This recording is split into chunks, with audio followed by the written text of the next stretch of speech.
আসসালামু আলাইকুম গাইস, কেমন আছেন আপনারা? সবাই বলবেন, কমেন্টে বলবেন। আজকে আপনাদের দেখাচ্ছি আমি নতুন আরেকটা জিনিস। দেখতে পাচ্ছেন সিম গাছ। আসলে নতুন আরেকটা জিনিস বলতে কি বলবো, সিম গাছ। এই যে দেখেন অনেক সুন্দর সুন্দর সিম কলম ধরছে। এই সিমের জাতটা কি আপনারা একটু কমেন্ট করে বলবেন, যারা একটু ভালো বুঝেন। এই যে এখানে কিন্তু সিমের বহুতগুলো সিমের করা। তো দেখেন কি পরিমাণের সিম ধরেছে তার জমিটা আপনাদের পুরোটাই দেখাবো আমি ঘুরে ঘুরে। তো দেখতে থাকেন আপনারা, আর ভিডিওটা ভালো লাগলে লাইক কমেন্ট করবেনই এটা। এই যে দেখেন সুন্দর একটা সিমের গোছা। তারপরে এই যে দেখতে পাচ্ছেন লাল শাক। তার জন্য শেষে অনেক রকমের শাক বনেছে, আপনারা সবই দেখে। এই যে লাল শাক দেখতে পাচ্ছেন।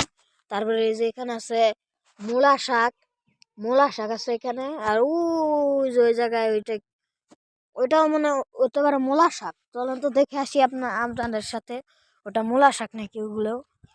এই যে এখান দিয়ে ঢুকতে পারি না? না, এটা পালং শাক। এটা পালং শাক। আবার তার উপরে কিন্তু টাল, সিমের টাল। তারপর ওই যে জায়গায় লাউ গাছ আছে, লাউয়ের টাল। তারপরে এই যে এখানে আবার দেখেন সে এটা টমেটো। ভালো টমেটোর জাতটা কি আপনার একটু, যারা ভালো বুঝেন তারাও একটু বলবেন কি টমেটো গাছ এটা। টমেটো গাছ এটা ধারণা করতে পারছি। তার নিচে সে কিন্তু আবার আলু শাকও বুনে দিয়েছে। এ দেখেন আলু শাক, সে কিন্তু আবার আলু শাকও বুনছে নিচে। তো আপনার আরো তার এখানে অনেকগুলো ভিডি করেছে, ছোট ছোট অনেকগুলো ইয়েরি করছে। সো আপনাদের আরো কিছু দেখায় আসেন। এই যে দেখেন এইদিকেই তার বাড়িটা, এইদিকে তার মানে বাড়ি কি বলি, এইদিকেই তার এই ফসলের জমি। আবার এই যে একটা গাছ, আমড়া গাছ। আর এখানে আবার সে সুন্দর করে একটা পুকুর খনন করছে।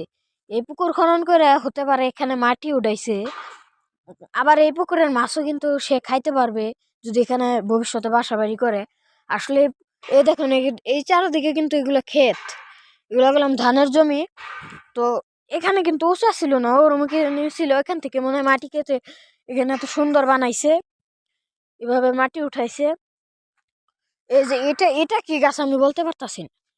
এটা আমি অনেকক্ষণ যাব দেখতাছি, কিন্তু এটা কি গাছ আমি বলতে পারতাছি না। কামরাঙ্গা গাছই হবে না কি গাছ হবে সেটা আর বলতে পারতাছি না। নিচে এই যে দেখেন, এই যে সুন্দর লাল শাক, দেখা যাবে না হয়তো। এই যে দেখেন সুন্দর লাল শাক, নতুন নতুন বীজের থেকে বের হয়েছে এগুলো। আর চারোদিক দিয়ে কিন্তু সিম গাছ। আর এই পাশ